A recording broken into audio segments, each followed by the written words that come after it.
Katerina, how are you? Katerina, how are you? Thank you. How are you? Good. So good to finally spend some time with you on even if it's just a streaming simulcast, webcast, whatever we're doing. So Katerina, why don't you why don't you go ahead and just do a little introduction for all the people that are watching. We are streaming live right now for everybody in both Sofia, Bulgaria, and Prague in the Czech Republic, and we're really excited to speak with you today about what you can do to be more successful in your business, really in any economy. And so why don't you go ahead, Katerina, do a little introduction, and then I'll just turn it over to Grant, and he'll say a few things. Super. Thank you. Thank you, Jarrod. So hello to everyone who is with us now on April's Fool's Day. I hope you've got all your dose of jokes today, as now we are getting serious with how to grow your business. My name is Katerina Barbanchovska, and I'm Grant Cardone's partner in Central Eastern Europe. Last year, I was greatly inspired by Grant's insight and tips on how to not only make success your duty and obligation, but how to develop the muscle and mindset to achieve that. And all this starting with the sales, which affect every area of our lives, and ultimately represent the route to multiplying the businesses we are in. And now I have the pleasure to invite Jarrod and Grant today to talk about how to get your businesses going and not to get things stuck in the middle of the way in any environment. So Jarrod, can you share with us what, according to you, would be the key factors to succeed in any economic environment?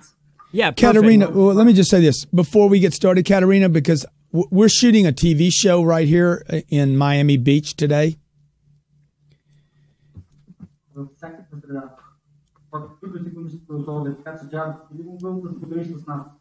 And I just wanted to take a moment.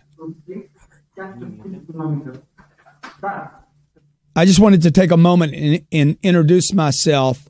I wanted to make time for you, Katerina, because I respect you and who you are as a partner and your mission to bring new ideas and new expansion to your part of the world.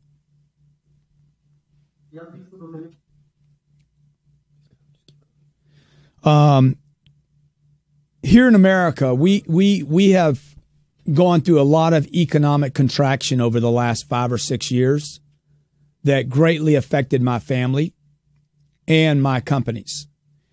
And I started putting together formulas and codifying what it would take to expand in any economy during any kind of geopolitical issues or economic issues that were beyond my control. And we've actually figured it out. So I'm really happy to know that I'm coming May 14th and May 15th. I'll be in Sofia, Bulgaria, May 14th. And then again in Prague on May 15th to talk about these expansion ideas, how to expand despite being out of control as an entrepreneur. Because let's face it, most of the time there's many things you can be in control of, and there could be as many things that you're not in control of. And one of the things that Jarrod's going to be talking about is how selling, the production of revenue, how getting your name known, your brand known, how to promote yourself, market yourself in a way that drives revenue is critical to your company, regardless of what's going on around you. You can control that. So I just wanted to introduce myself. I think the world of Katerina. We are opening a joint MBA program for sales organizations, for companies that want to increase sales, that want to be responsible and in control of their revenue. And we're going to be creating that with a leading Bulgarian business university. Jarrod will tell you more about it. Katerina will. Katerina, I made some time in my day to come do this. I look forward to having a lot of success, creating a lot of success. We've done similar programs in Russia, Australia, Brazil, Mexico, Canada, and across the U.S. and worked for companies as big as Google and State Farm, Allstate, I mean, you name it, I've probably worked with them. Not to reduce their expenses, not to teach time management. One thing we teach, how to increase sales. Okay, so I look forward to helping all of you. Thank you. Thank you, Grant. Thank you. So he probably needs to translate. So I'm going to go ahead and figure that out with her. And pick up where Katerina, where you were leading about your questions for success in any economy. And I just want to make sure on your end you guys are getting the translation properly. What we're doing right now is we're just we're muting it on our end so that the translation can take place on your side, and then when it streams through the platform, we're actually going to provide subtitles for that, and this will be available if you have any additional questions on the messaging or how the information was communicated. So my name's Jarrod Glandt. I'm the Vice President of Sales for Grant Cardone Training Technologies, and I started with Grant when I was 26 years old, and we were living in California at the time, and I knew I was in a place in my life where I needed to make a change and I needed to get serious. I've been playing a lot of games and not really taking my situation seriously, and had gotten to the point where I was literally out of money. I was on, unemployment. I was getting, assistance from the government because I was in a position where I didn't have a job. And I got to this point where I had to wake up and just say, hey, you have more potential than this. So I started looking for information wherever I could, because what I do know is that the most successful people in the world consume a lot of information. They learn a lot, right? They're constantly looking for new areas and new places to get data so that they can go out and be more successful in the marketplace. So in doing that, I came across this guy, Grant, who at 27 years old at the time, he was the first expert, the first knowledgeable person who came across to me who actually communicated to me in a way that made sense. It wasn't overcomplicated. It wasn't, I didn't need a dictionary to understand the words that he was saying to me. Okay, he communicated a very simple way to go out and to be successful in selling and negotiating and closing on the phones and in life. And so I started following him, realized I had to work for him, tracked him down from the other side of the country, and basically I followed up with him every single day for a month and a half, phone calls, emails, until he finally took my call and then gave me an interview. The rest, I guess you could say, is history. At 30 years old, he promoted me to his vice president after hiring 3 executives with 15 more years of age and a whole lot more experience.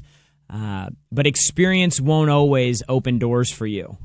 Experience is something that if you have skill but you don't have ambition or drive, your skill will fall flat.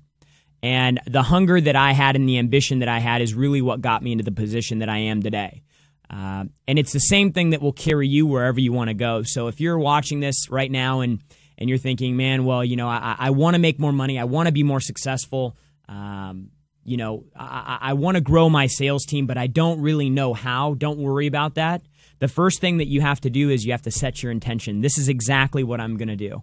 You have to set your intention, and then the rest will follow. So part of my intention is writing my goals out every day, and I suggest that's something that you guys all on this call, if you're not already doing, you start doing now. The average person writes their goals down 1 time per year. Okay, they typically do this on New Year's Eve or New Year's Day. They try to make a resolution for the year. What are my goals going to be for the year? Okay, whether that's losing weight, whether that's getting a new job, getting a girlfriend, getting married, getting a dog. Okay, whatever that may be, they make that decision at one point in the year. We feel that if it's that important to you, it should be something that you revisit on a daily basis. Okay, so what we actually do is we write our goals down twice a day. Okay. The average person writes their goals down once per year. I write my goals down twice per day. Who do you think is going to have more clarity on what they want out of life? Who do you think is going to have more intention when they come into their place of work on a daily basis? So these are all things that kind of, for the period of that time, we took Grant from a relatively unknown person to the #1 sales expert in the world. Before I came, Grant didn't have a Twitter account or a Facebook account or a Google Plus account or a YouTube page. And now we have about 2 million people following us via social media. So long and short of it is I put in place a lot of practices, and I'm going to share a few with you today. But this will only be a tiny little piece of what you will get on May 14th and May 15th in Sofia and Prague when Grant comes out to share strategies for you to actually grow your business and develop more skill. So, you had asked earlier in the webinar here, Katerina, about some success factors. Like, what can you do to ensure that you're successful in any economy? And so I wrote a few out, the 3 most important to me. Things that I've actually put in place when we consult with businesses, Fortune 500 companies with 3,000 and 4,000 salespeople, all the way down to companies that have 2 or 3 salespeople. Okay, there's 3 things that really stood out to me in a challenging economy. Okay, the first thing that you have to understand is there's always opportunity. Okay, too often people get these thoughts put in them by the news, by the media, by TV, by radio, by the people that they hang around with, that there's actually no opportunity, that the economy's just bad, that there are no good jobs, that there's nowhere for me to grow within this company. And part of the reason is because you're letting the people in your environment control your thoughts. So there is always opportunity. And in fact, fortunes are made during periods of contraction. Fortunes are made when things get tough, okay? When it seems like there's no opportunity, that's actually when there's the most opportunity. But you have to be prepared to go out and get it. So always know, always, there is an opportunity. And the harder that opportunity is to find, the more valuable that opportunity is going to be. So the second thing, in a challenging economy, okay, when things are tight, you have to focus. You must focus on dominating your space, okay? You've probably all heard that competition is healthy, okay? Competition's a good thing, okay? Dominate. I want to absolutely crush any opposition. I don't want to win by 1 point. I want to win by 100 points. And that's the mentality that you have to take out into the marketplace. That there will be no survivors after you, that you will wipe out the competition. And so that's going to require you to do a few things. It's going to require you to do the things that others won't. You know, one of the things that we talk about when we were going into this expansion initially when I came on board with Grant was, how do we make time for social media? How do we make time for Twitter? How do we make time for Facebook and YouTube? How do we make time for all this stuff? And Grant actually said, I don't have time for all that. I'm busy. I'm running a business. How many times have you said that? You don't have time for Facebook. You don't have time for Twitter. You don't have time for YouTube. And it was like I was having this conversation with Grant and I saw a light switch turn on. And immediately it was like, that's exactly why I need to do it. Because he knew that if he was saying it was taking too much time, he doesn't have the time for it, he's too busy, social media's for kids. He knew that when he said that, there were millions of other people in the same seat saying the same thing. And so that actually represented the opportunity. And so we use that as really a catalyst to help grow us in our business. So some other things that you can do to dominate when you're working for a company, if you're an employee for a company, for example, you work in a sales company, and they give you a quota. Okay, they assign you a quota for phone calls. We want you to make 50 phone calls every day. Or we want you to have 5 new appointments every week. Okay? What you need to do is you need to think in terms of what could you do to absolutely dominate within your company. Okay, so if everybody in your company is making 50 calls per day and you made 100, what do you think the result would be? Because the truth is you're going to talk to 100 more people every day. And the more people you talk to, the more opportunities to sell you're going to have, and the more people that are ultimately going to buy your products and services from you. Okay? If it's appointments per week, if it's visiting, if you're knocking on doors trying to sell a product, okay, and you're required to set 5 appointments a week, what would happen if you set 20? Think in terms of what you can do to absolutely dominate your space, whether that's appointments, whether that's personal visits, whether that's phone calls, regardless of what that is. If that's follow-up, okay, If the average salesperson in your company or in your industry or in your business, okay, the average salesperson follows up twice and you follow up 10 times, what do you think the result will be? But you have to understand that this is going to require some shifting in your mindset, particularly because everybody around you is going to be doing something different. And before too long, what's going to happen is you're going to start getting a lot of attention. People are going to start saying, man, why are you doing so much work? Why so many phone calls? Why so many visits? Why so much follow-up? Why so much training? Why so much studying and learning? Why so much commitment to the company? Okay? And then what's going to happen is all that attention that you're starting to get is going to start turning into criticism. People around you are going to start criticizing you. Oh, why? Did you see Jarrod over there? He's doing so much work. I can't believe it. I can't believe he's doing all that stuff. And Katerina, oh my gosh, she's training so much. She's coming in early. She's staying late. Can you believe how much she's doing? And then your environment, as long as you continue to persist, what's going to happen is all these people are going to start actually going to the next step, which is hate. They're going to be, what we call haters. Haters, okay? People who are trying to find ways to bring you down. Okay? Now they're looking for ways to actually bring you down another level. But when that happens, that's when you know that you're almost to the finish line, because the finish line is admiration. So there's 4 levels. You get attention, you'll get criticism. The criticism will actually lead to hate. But those haters, if you continue to persist and you continue to stay on your course, will actually turn into admirers, because once they see what you're able to create, once they see the production, once they see the income, once they see the possibility of what's happening when you're willing to do whatever it takes, they will begin to admire you. And that's the same thing that happened with us as we were growing our following. People said, Grant's the exact example of how not to use social media. So we started posting twice a day. When they started saying we're doing too much, we did more. We posted 4 times per day.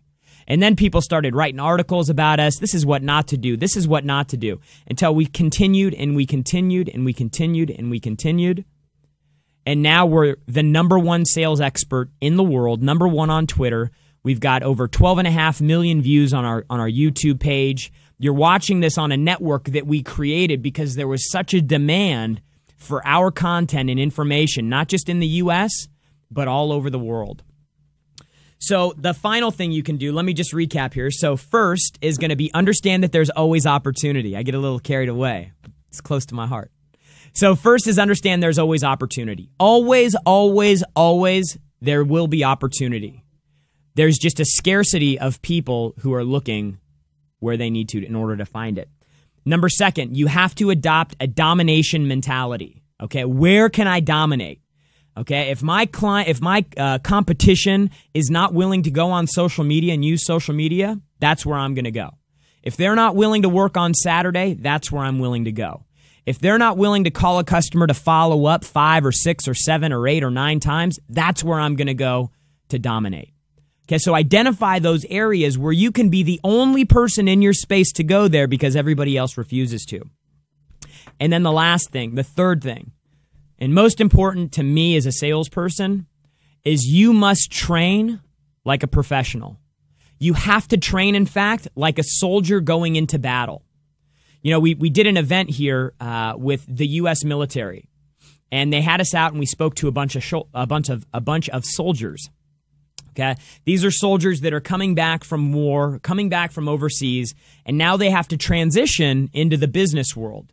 So they're having all these issues, and it was we were having some conversation, and we were in a big lecture hall, and it became apparent to us that the problem with soldiers as they train to be soldiers for deployment or to go to war, but they were failing to train like a professional in order to go out and be successful in business. So in fact, you don't just need to train like a professional, you need to train like a soldier going into battle, because the economy is brutal. It is war. Everybody trying to get their piece. And when you have one pie, okay, you have one pie and everybody's trying to get their piece, who gets it? the hungry, the fast, the skilled, the committed, the dedicated, those ones will always get their piece. And there was a saying that I actually picked up when we were on this trip. The more you sweat in training, the less you will bleed in war. Now, that's obviously applied to a military reference, but that hit home to me. Because as a salesperson, if I train like I'm going into battle and I train more than anybody else, I will be more prepared. And the more prepared I am, the more deals I'm going to get. And for me, the blood, that means I'm losing deals. That means I'm missing opportunities. That means I'm not performing at my potential. And that's one of the biggest travesties that you can have in life, is to live at less than you're actually capable of doing. So if you feel like there's more opportunity, if you feel like you have more potential, go out and do these 3 things. 1, understand that the opportunity is everywhere. There's just a shortage of people looking for it. Number 2, dominate, don't compete. And number 3, train like you're going into battle. So, Katerina, I know that was kind of a long response to the factors for success in any economy, but did that answer your question? You can go ahead and unmute him. Absolutely. Thank you, Jarrod. Thank you for your answer. It was very nice. And also, it's interesting to connect how the small businesses can put all your knowledge and what you have said into their culture, because this is what I think small businesses need now. And it starts from top, but it has to be somehow fed as well into the bottom, like from the different people below. So it's really nice. It's really nice to get it. Tell us something now. What, according to you, would help us and the businesses maximize the sales results and the profit? Yeah, that's a great question, and I wish I could answer that question in its entirety on this webinar that we're doing today. And that's partly, in fact, why you will not want to miss the seminar that Grant is coming to do. He will be May 14th in Sofia, Bulgaria, and May 15th in Prague in the Czech Republic. If you go to grantcardone.com, or I'm sorry, grantcardone.bg, you'll be able to get all the information about the seminars. Don't miss it. This is the first time Grant has been to Eastern Europe, Central and Eastern Europe, to do a seminar. This is the first time he's ever done it. And the information that he is going to bring to you in this seminar will guarantee that you can stand out and dominate in your space. Do not miss it. I promise you, it will give you a tremendous advantage over everybody else in your space. So don't miss it. In terms of maximizing sales volumes and profit, there's some things that you can do to really systemize, what you do on a daily basis. And I think that that's probably the best place to start is understand what your goals are on a daily basis. So what we do for maximum productivity, to effectively manage the amount of time you have, the amount of hours in a day that you actually have to produce, we break down our schedule into 15-minute increments. So every 15 minutes, we have a task. Now, for a salesperson, for me, okay, what that looks like is from, I don't have my planner in front of me, but from 7 a.m. to 9 a.m., all I'm doing is answering emails. I'm getting my emails caught up, okay? From 9 to 9:30, we train every single day.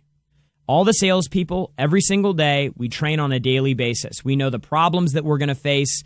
We know the biggest objections that customers are having to us, and we train like soldiers on a daily basis. From 9:30 to about 11:30, I'm making outbound calls, sales calls, prospecting calls.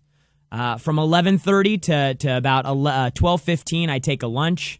And then from 12:15 to 2:15, I'm calling existing clients. And again, these aren't calls where I just block out the time. These are periods of time where I know exactly who I'm calling. So when I say I'm prospecting for new business from 9:30 to 11:30, that means I have a list in front of me of 75 people that I'm going to make contact with. I know their name, I know their business, I know their phone number, and so I'm able to get through 75 calls in 2 hours because I'm organized and because I'm prepared. You can't run as fast as a cheetah if you're continually looking behind you trying to figure out what's happening.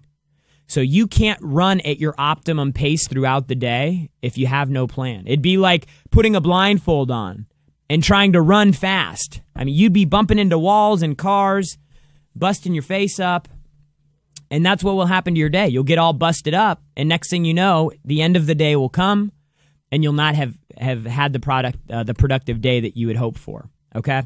So plan your day in 15-minute increments. If you're making sales calls on the phone, you must have an organized list in front of you that tells you exactly who you need to call. Okay? So you can work through that list as quickly as possible. So 2 hours in the morning of new business prospecting, 2 hours in the middle of the day for customer follow-up, existing customer follow-up, and I'm going to share some statistics on that in a minute here on why that's so important. And then 2 hours at the end of the day, again, for new customer prospecting. The number one thing that we do with our sales team, okay, and we have what I would consider a high-performing sales team, is we make sure that when they come to work for us, we don't care about their product knowledge, what they know about our product. We don't care about whatever job experience they've had before. We care about one thing. We care about their ability to sit in front of a phone and make 150 phone calls no matter where the lead comes from. We don't care about a script. We don't care how the call goes. The only thing that we're focused on is that they can make 150 phone calls in a day.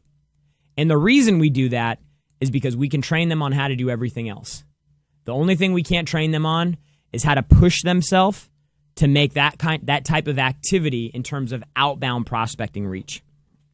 So first and foremost, plan your day. I promise you, it'll change your workflow. At the end of the day, you'll feel 10 times more productive. Number two, you have to develop a sales process. Okay, you have to understand if you're on the phone, if you're in front of a customer, you have to have a process that you follow every single time. Every single time, over and over and over again, until and only until it's proven to be unsuccessful.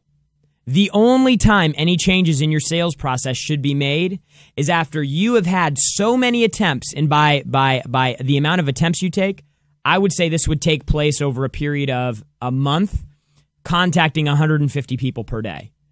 If after 30 days of contacting 150 people per day, you're finding that the customers are not responsive to your sales process, only then would I make an adjustment. The problem with sales companies is that there is no consistency in their process. If I called up a customer at company A, or I called up a salesperson at company A and asked them about their product, and then called a salesperson at a different salesperson at company A and asked them about their product, almost always I will get two separate answers, stories, processes.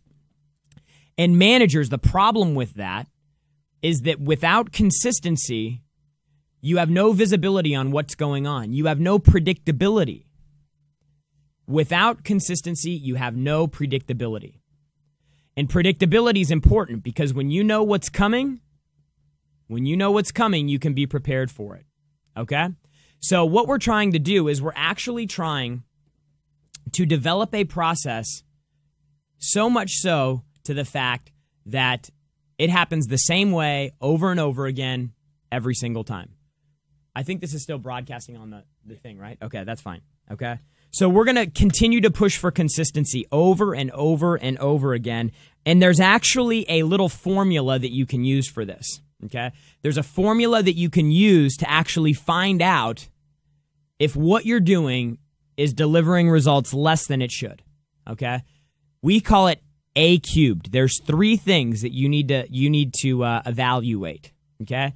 Number one, the first one, your attitude. You need to write this out. Attitude. Number one is attitude. Number two is your approach. And number three is action. Attitude, approach, and action. These three things should be used as a gauge to find out if you're performing at less than your optimum potential. And the way that you evaluate yourself on these is you just go down the list. Number 1, do I have a good attitude? Okay, I've got a good attitude. Everything is good. I'm positive. I'm upbeat. I'm well informed about my product, right? I got a great attitude. Number 2, is my approach right? Because if your approach to the customer is not right, you will deliver results less than your potential. And number 3, activity. Are you taking enough action? If one of those 3 things is out for you, attitude, approach, and activity, if one of those 3 things is out, you will not achieve the levels of success that you deserve. So you need to find out. Write them down on a sheet of paper. Attitude, approach, action. If you're not making the money that you want, if your sales team is not performing to the level it should, if your company is not performing at the level that it should, those 3 things need to be asked on a daily basis. How is the attitude of the company? How is the attitude of the salesperson? How is our approach? Is our approach off? And then what about our activity? Because if you have the perfect approach and the perfect attitude, but you're not taking the right levels of activity, you're not reaching enough people, you will not achieve the levels of success that you deserve.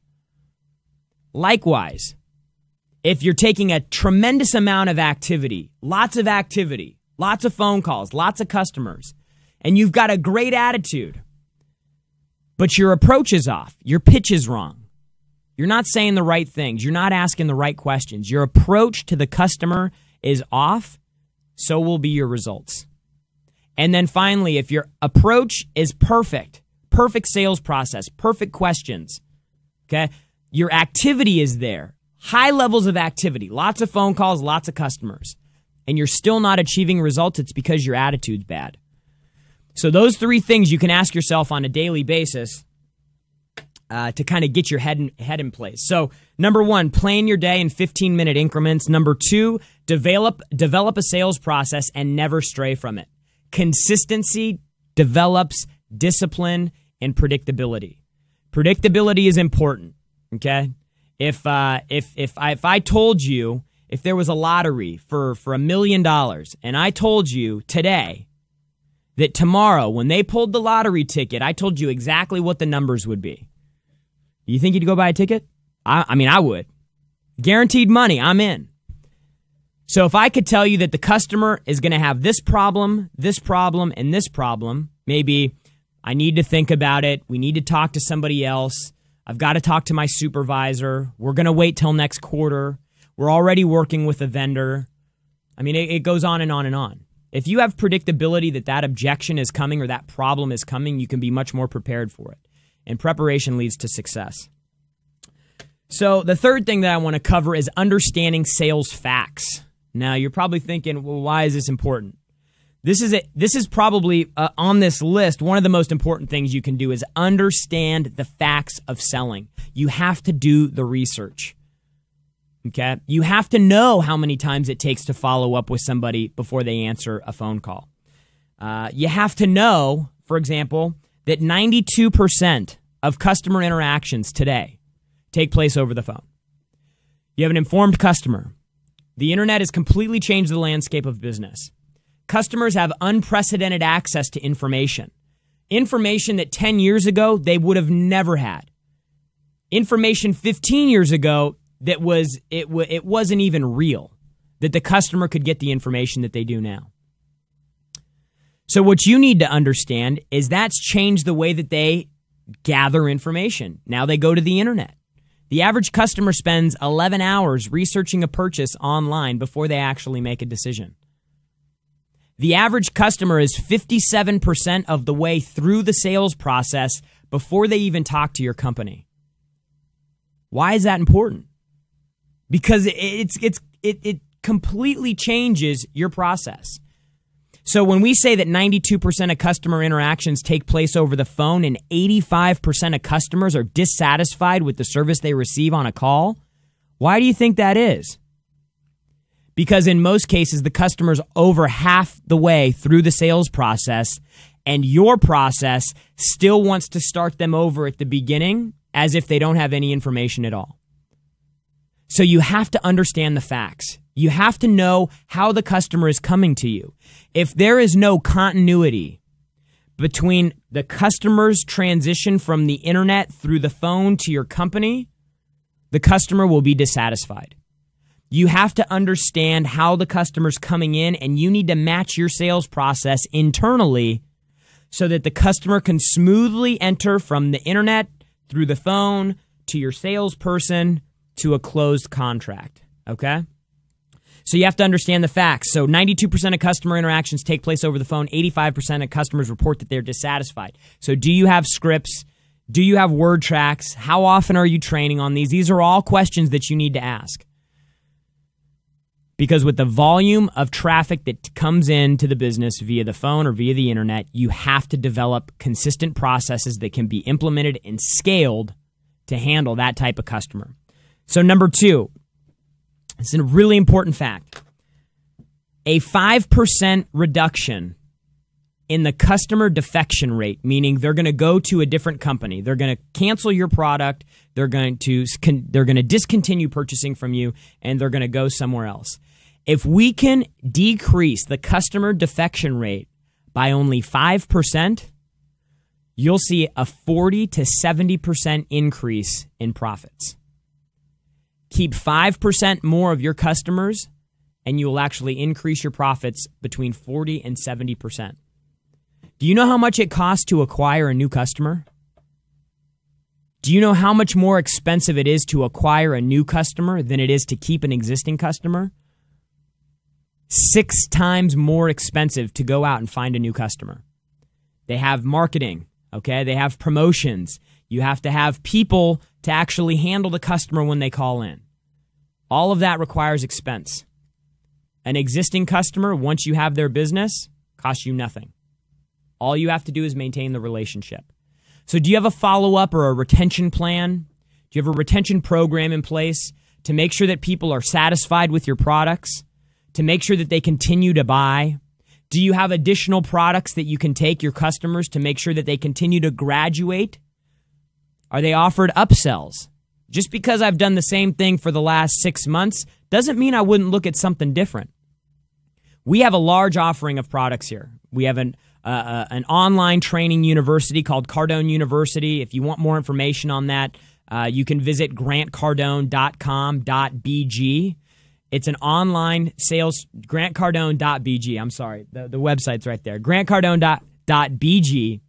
And you can get information on our university platform that gives you over 1,500 interactive lessons on how you can apply the information that we're talking about today for you and for your business so that you can be the dominator in your space, not the competitor, not the one that's dependent on a good economy, not the one that's dependent on a good product, but the one that dominates through people, through processes, through activity, throughout commitment, okay? You want to be the dominator. So what plans do you have in place to keep your customers and to keep them spending money with you? Now, we can talk about acquisition of new customers, but internally, retention is something that you're going to need to develop a plan for. It's just too expensive for you to pay no attention to it. So that's definitely going to be something you can do right now to increase profits, keep more clients. Another thing that's extremely expensive to an organization is turnover, right? The wrong kind of turnover is extremely expensive. And why do I say this?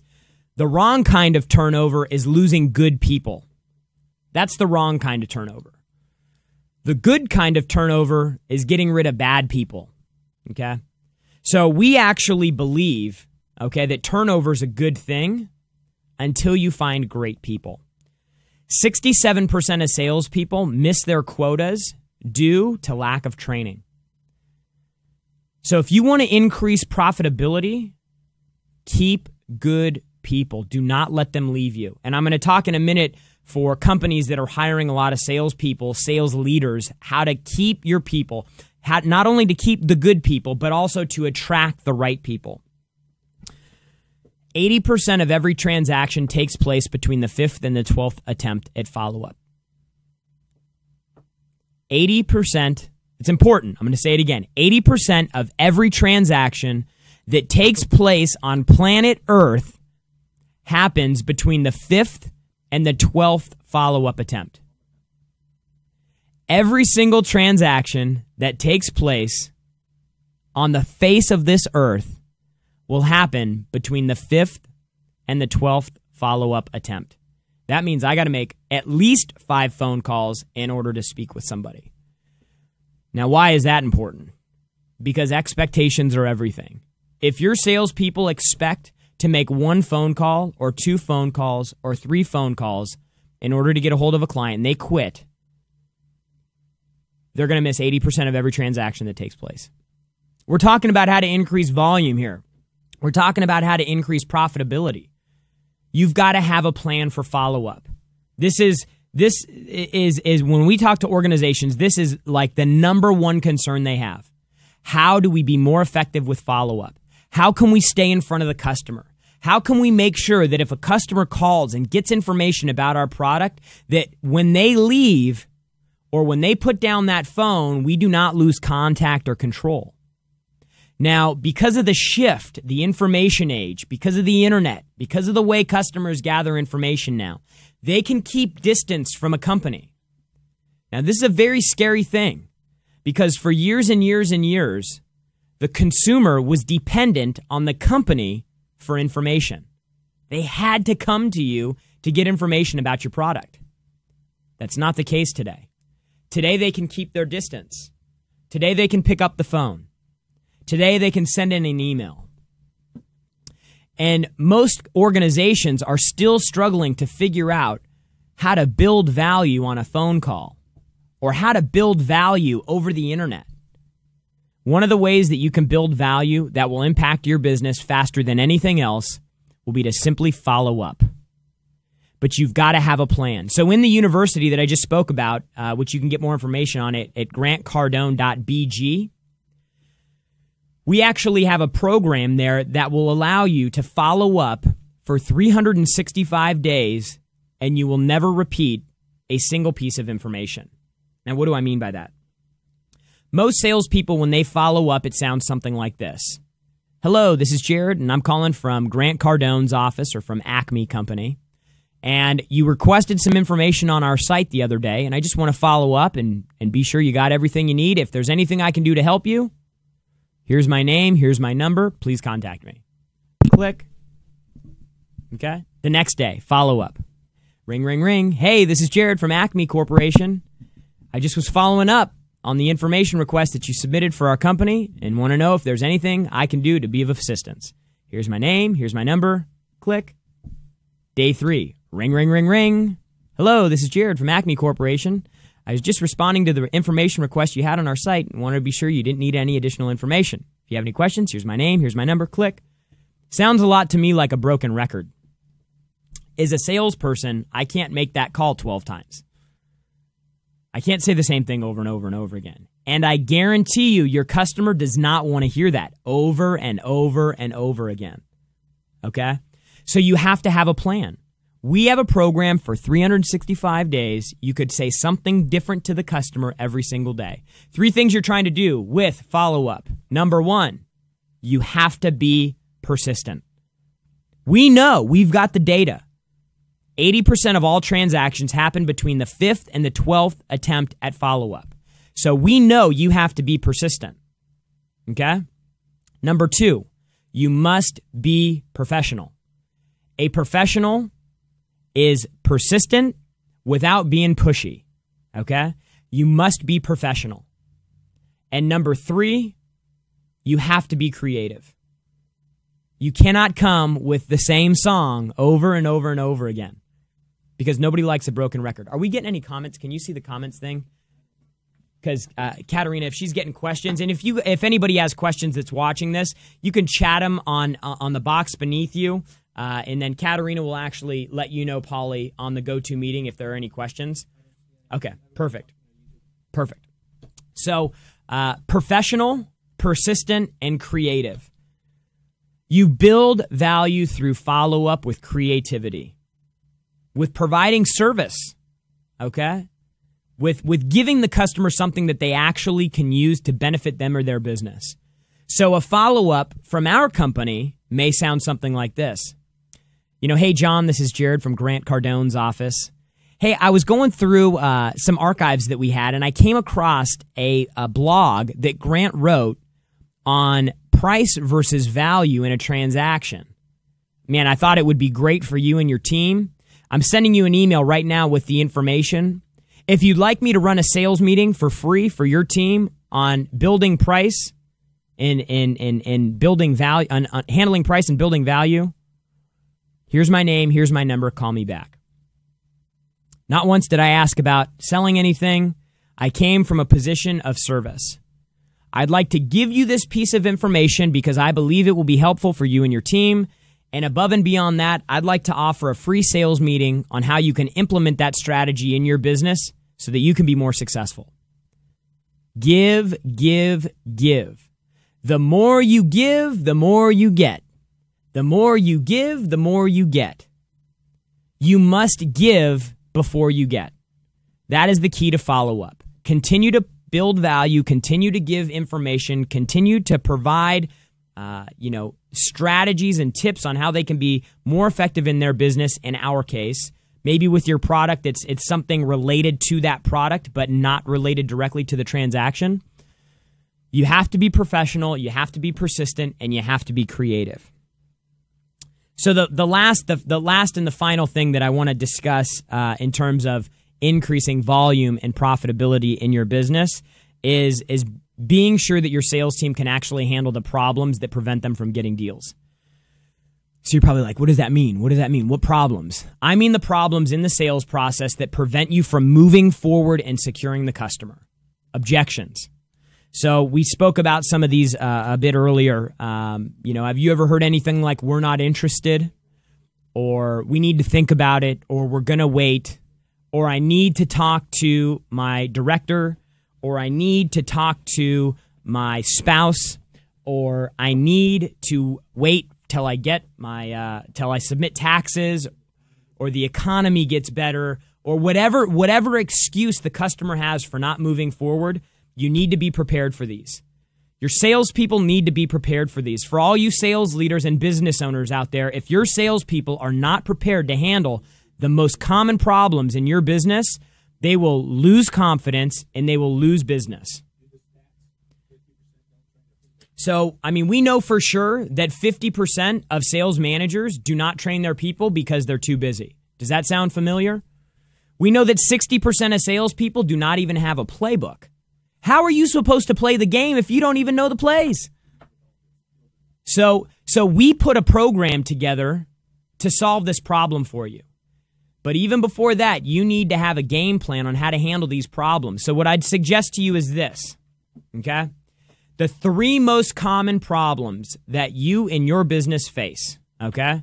If it's on a phone call and I'm making a cold call and the customer says over and over and over again, we're not interested, do you have a script or a rebuttal for that never changes?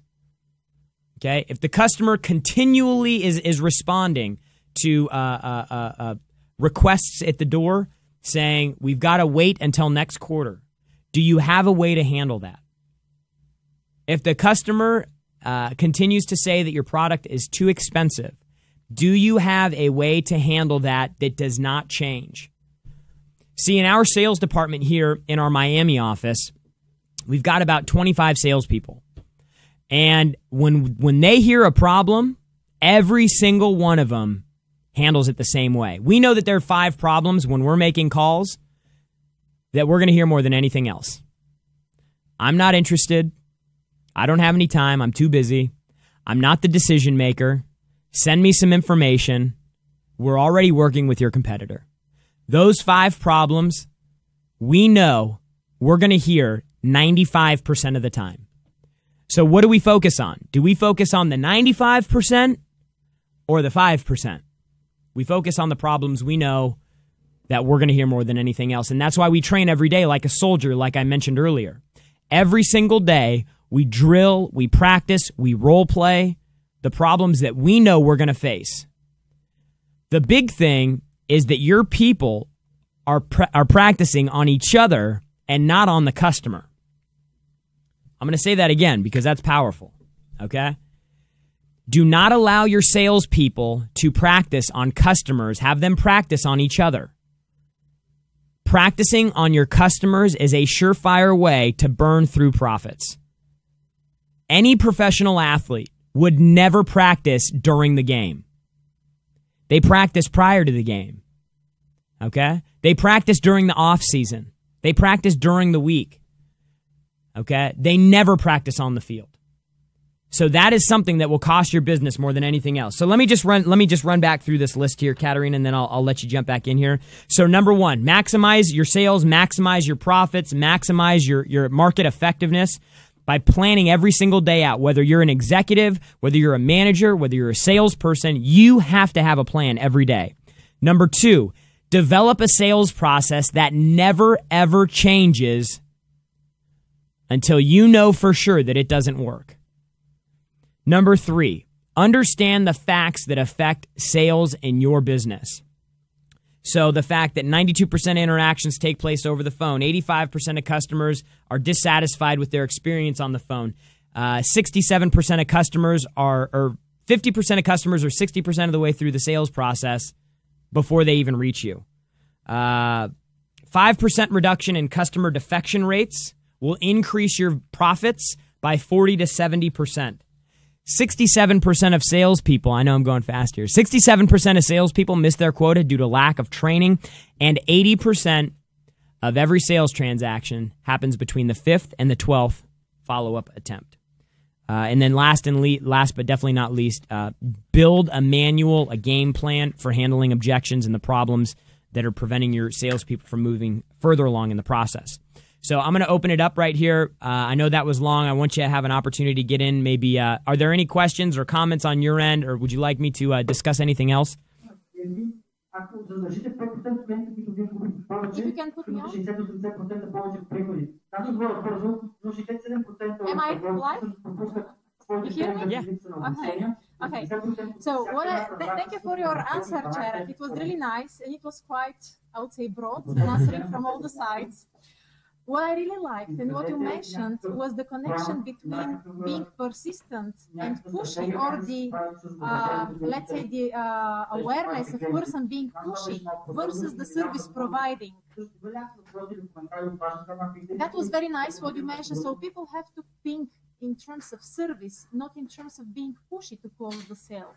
Exactly. And the best way to do that, whether it's closing a sale or following up, is you have to come from a position of service, right? Like we actually teach that in the close of the transaction, when you're getting the customer to say yes, if you truly believe that you are serving the customer, if you believe in your product, okay, if you believe that your product is the best product for the customer, regardless of the quality, regardless of the price, if you believe that it is the best product for the customer's needs, if you believe that you have the best company to support them, and you believe that you are the salesperson that they can trust to handle this transaction and every other transaction moving forward, if you believe that, it is your ethical duty to persist in the close. And if you truly believe that, and you are coming from a position of service, you will not come off as pushy. You will come off as a pro. But you have to be sold on that. And with follow-up, okay, like here's another tip for you. Put together a what we would call like a resource guide. Okay, so let's say you sell bottles of water. Okay, let's say you sell bottles of water. What I would want as a salesperson, okay, is to have some information on the importance of water to the human body. Okay, on why our water is the best water in the marketplace. On why, because of current economic conditions, now is a great time to buy. And these are all of these, let's just say they were articles from the internet, or it was research that was done at a school. It needs to be third-party data, so it has to come from a different source. So when I send a sales article to a client, it doesn't come from Grant, it comes from entrepreneur.com or from Forbes, okay? So we send third-party data that supports it. So think of ways in the different companies or the different influencing forces externally, not internally from your business, but external influences on your business that would actually help a customer make sense of doing the deal. So yeah, that's what I meant by by being professional. Right. Thank you. Super. We have one very interesting question, actually. Okay. Which is coming from Bulgaria. Okay. But I tell it something which is very valid for Central Eastern Europe, and probably it's valid for many countries around the world. And it is talking about corruption. This is a factor which we quite often face here. We say, I will read a question for you. Competition is good and healthy in the more Western countries in Europe, but I'm sure you have heard about a very important factor in Bulgaria, corruption, where your business is crushed down violently if it gets the way of someone powerful and important. Has it happened to you to deal with in certain environment like this? Yeah, so again, like what we focus on, if you want to be highly successful, okay? If you want to be highly successful as a business owner, as an entrepreneur, okay, is a human being, the only thing that you need to focus on are the things that you can control. I cannot control the economy. I cannot control the government. I cannot control corruption. I cannot control somebody kicking my door in and taking money out of the cash register. I cannot control that. What I can control are my levels of activity, my attitude, how much I produce, how much push that I have. Those are things that you can control. If you get focused on trying to make sense of or trying to control the things with which you have no control over, you will drive yourself crazy. So I realize that it's a reality for your business. Is it fair? No. Is it difficult and challenging? Yes. Is it predictable? No way. But you have no control over that. Okay? So control the things that you can control and just focus on that. If I get into a car wreck, I had no control over that if somebody hits me. Okay? But do I let that affect me? No, I had no control over it. Okay? I can control my levels of production, and that's what I'm going to focus on. Thank you. Maybe we can have some last questions as we are going to the end of our time. Sure. We see the 10x rule behind you. Yes. Tell us something. How do you implement the 10x rule yourself? Well, again, this kind of goes back to the domination mentality. Like, what can you do to absolutely dominate? And it starts with yourself, right? Like it starts with what can I do to operate at 10x levels? So whether that's just as simple as saying, how much money do you make right now? Okay, let's just say you make $40,000 per year or $50,000 per year, whatever the number is for you. You write that number down. How much money do you actually want to make? So let's say right now you make $50,000 and you want to make $250,000. Okay, that's your goal, $250,000. What you need to do is multiply that $250,000 by 10. 250,000 times 10 is $2.5 million. You should take activity as if 2.5 million was your target, not 250,000. It's a shift in your mindset that your activity must always increase to a goal 10 times higher than you think. And the reasoning behind that is because there are so many things that you can't predict, like the economy, like the government, like production, like change in suppliers, like a currency falling, like a bad winter. There are things that you cannot predict that will affect your business. And the only way that you can ensure that you will hit your goal is if you set expectations 10 times higher than you've currently been operating with. And I know that kind of is a little bit of an esoteric answer, but in its simplest form, that's what the 10x rule is. 10 times the work, 10 times the effort, 10 times the calls, 10 times the follow-up, 10 times the income, and then you have a chance at hitting your goals. Because we have seen in the United States, I don't know what the statistic is in Bulgaria, but I know it's probably high, that like 75% of small businesses fail. And I guarantee 100% of those businesses ran into problems and challenges that they did not expect that prevented their business from being successful. So by taking 10 times the activity, 10 times the effort, if you are starting a business and you think that it is going to take you 3 months to become profitable, multiply it by 10. If you think that it's going to take 10 clients for you to be successful, multiply it by 10. Because I see people do this. Like we talk to a lot of small business owners, people starting businesses. And I hear this. I've got this great idea. We provide this service. If I could get 10 customers, then we could make money. 10 customers on a monthly basis that paid us over and over and over again, recurring, then we could be successful. So what they try to do is they say, well, if we need 10 customers, then we're going to need to present the product to 100 customers. And that we're going to, and they'll actually, I'll see them go through this. If we can close 10% of the customers that we talk to, then we'll get to the 100 or the 10 customers. So if we talk to 100 customers, we'll get 10 deals. But what they don't understand is that in order to talk to 100, you actually have to reach out and call 10,000. So the underestimation of the amount of activity required to hit that target will cause a lack of confidence. It will cause that feeling of rejection because you continue to get disappointed over and over and over again.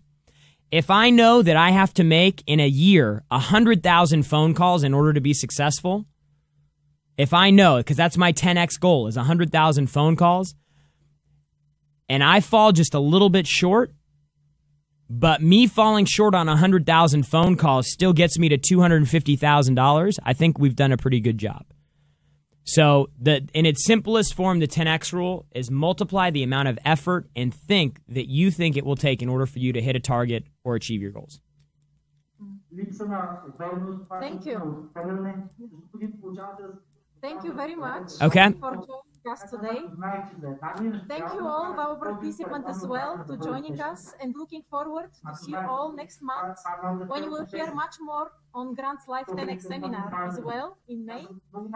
And until then, please share with us in Facebook, LinkedIn, or simply send us a message on our website on how you implemented any of today's tips in your life and how it worked for you.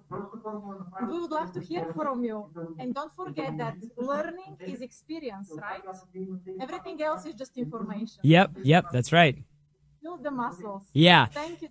And look, I know, and before you end, I just want to say one thing. At 26 years old, I had very little skill, but I had a lot of hope for myself. I felt that I had potential. And regardless of if you're 25 or 35 or 45, if you feel like you have more potential, the only way you will access it is to get more skill. That is what Grant is coming out in May to Sofia and to Prague to deliver to you. Skill that we know is proven to work to grow businesses and guarantee your success in the marketplace. Okay, so don't miss those events. Katerina, I can't wait to meet you out there. Really looking forward to it. Again, grantcardone.bg for more information. May 14th, May 15th, Sofia, Bulgaria, and Prague in the Czech Republic. Thank you so much for your time, and be great because nothing else will pay.